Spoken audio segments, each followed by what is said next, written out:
I was looking at the app I often use to find most of the free items I fix and then sell when I saw the ad for this string trimmer. Now most times when people give these away, they make no claims as to its condition, and this one was no different. All the ad said was do not knock and just take it, and of course they gave the address too. Now comes the fun part, seeing if it's worth fixing and more importantly, selling. In today's video, we're going to be looking at this Craftsman branded string trimmer. And the problem is that we have no information about its condition, but there's a good chance that it's not going to start. Because let's face it, not too many people would give away a working machine. Now they did at least give us a complete machine with an attachment, which doesn't happen all the time, so I am happy about that part. I'm also not sure what happened to the front handle, but we're not going to worry about it until we know this machine works. But by the wear and tear on this sticker, we know there used to be one on here, but it could have broken off at some point. The first thing I'd like to do is take a look around the machine and see if there's anything seriously wrong with it. And besides a couple of factory zip ties holding the throttle cable in place, this machine is in really good condition. But the best part is the fuel tank, and that's because it's still white in color, which indicates that it hasn't seen a lot of fuel. No, it's not gleaming white, but that just means they did use it a bit before giving it away. Now I do believe the Purge bulb was originally a pink color, and even though it hasn't changed that much, I'd still like to replace it along with the fuel lines. But before we get too far into the project, it's a good idea to record all the stickers we can, just in case we need to buy new parts for it. That's when we find the build date for this machine and realize just how little was used in the last several years. Now because this machine didn't come with any fuel in the tank, we might as well put some in there and try starting it. Yes, we could just dig into the fuel system, fixing what we need to and replacing what we can. But we don't have anything to lose in giving it a try and could save ourselves a whole lot of time. So our first real test is seeing whether or not the Purge bulb will be able to pull any fuel from the tank. And even though it did take several presses and it was only slightly filling it, it still did it, which is great news. Now it just needs to start.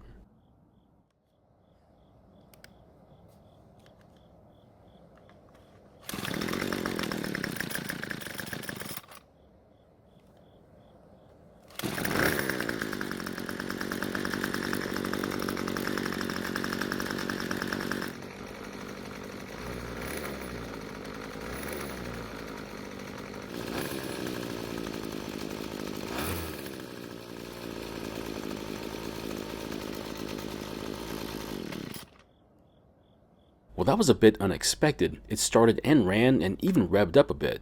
So I did not run it at full speed, and that's because the string was too short and I preferred if it was out where it needed to be. We'll do that here in a bit, but the bigger question is, what am I going to do with it now? Well, that's pretty simple. I can either keep it as is and use it, or I can clean it up, do some maintenance to it, and then sell it. But of course, I don't need a second string trimmer, so I'll take the second choice. Now there is one very sad fact to this project, and that is these don't sell well at all, and when they do, they don't sell for very much. What that means is that we can't invest much money or even time into it unless you just enjoy the hobby and not doing this for money. But just to let you know, the return on investment on string trimmers is about the lowest there is, so you might want to think about that before you pick one of these up. And after letting it dry off for about an hour, we'll start by taking off the old fuel lines and then replacing them. But after feeling them though, turns out these lines were in really good condition, but having them be brand new might make for a better sale. Normally, I would take the carb off before doing this, but since we don't need to inspect it, we'll just skip it this time. So how do you know if you don't need to replace the fuel lines, especially if they aren't already broken? Now for me, it would depend on how the fuel lines felt, especially the part that's inside the fuel tank, since they're going to have the most exposure. But of course, it is up to you to decide, and if you think the lines don't need changing, then I can respect your choice. Now the fuel line I'm using is 3/16 of an inch outside diameter, and to help get it into the tank, we'll cut it at an angle. The first fuel line I'll be running will be the shorter fuel return line, and it only needs to extend about an inch into the fuel tank. Now doing it this way will keep it from backing out of the tank, but you're welcome to make it longer if you want to. After cutting the line roughly to length, we'll then use the same method for the filter line, except this time we need to pull more line into the tank. The reason should be fairly obvious, and that's because we need to install the fuel filter to it. Don't worry about there being too much line coming out of the tank, and that's because we can always pull the excess back through the top. Once the end of the line is out of the tank, we'll then cut the angle piece off and then install the filter. Now, there was nothing wrong with the original filter, however, I'm going to replace it with this one instead. The only reason why is because this one has more weight to it, helping it move in the tank to keep the filter sitting in the fuel. The only problem is that the filter can come apart and it needs the fuel line sitting against it to keep it together. So looking inside the fuel tank shows that the filter is sitting much too far back and high up in the fuel tank. We'll just pull some of the fuel line out of the opening and help to get it to where it needs to be at. And after that bit of adjustment, it's now sitting in a much better location, which should help to keep the engine running when it's on its side while edging. Just make sure it's not sitting right in the middle of the fuel tank, otherwise it won't be able to pick up all of the fuel. We'll then cut that fuel line to length, but we're not going to connect it or the other line just yet. Instead, we're going to replace the purge bulb with a new one first, but you're welcome to do it last if you want to. These can be bought for about $5 a piece, which is a bit much for what they are, so I'd recommend buying a 3-pack instead for not much more money.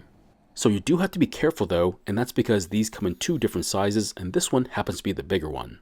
Now if you're careful, you can keep the carb from coming apart after taking these 2 bolts out. We'll then lift up on the metal retaining plate and the bulb should come up with it as well. After that, we'll just need to push the old bulb out of the plate and then replace it with our new one. And don't worry, if you do get the wrong size, this is when you'd realize it. But of course, if you think the carb is bad and you'd rather just replace it, then you don't have to worry about getting the right one.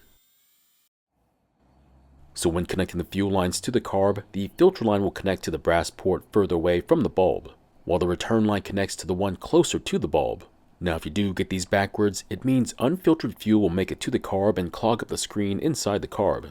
That'll restrict fuel from getting through the carb and the engine won't start or run like it should be. We'll confirm the lines are correct by putting fuel into the tank and doing a flow test.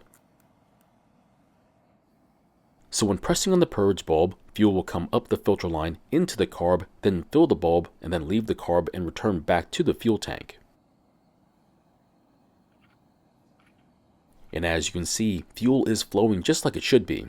But if yours is not flowing like this, then you'll need to check the carb or even the fuel lines.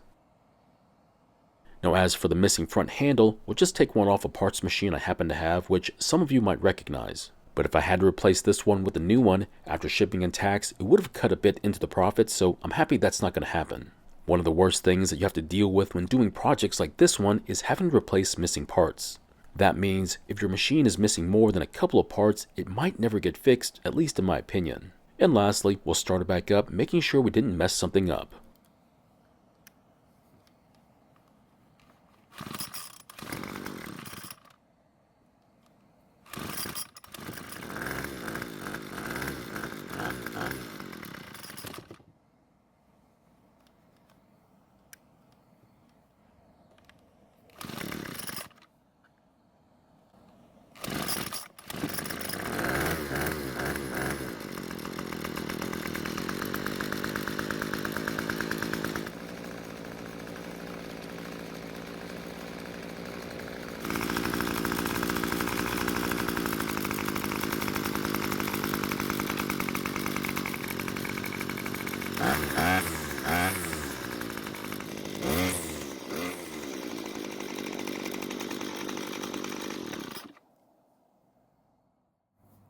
So after the second start, it stayed running and it sounded pretty good. Yes, we're going to do more testing with it, and after several successful cold starts, we'll then call it good. Now it might still need a bit more tuning, but I'm not going to do it until I'm happy with how it starts, and that's going to take a lot more time to do. Now as for this trimmer, it's about as good as it's going to get. The machine is now complete with its new handle, so it should be an easy sale, just so long as the price is fair. That brings up the most important part about this project, and that is the time and money invested in it. Now I do think it was worth saving, but I am a bit biased in my point of view. But for someone else, they'd probably throw this away and just get a 40-volt battery electric trimmer and skip this whole mess.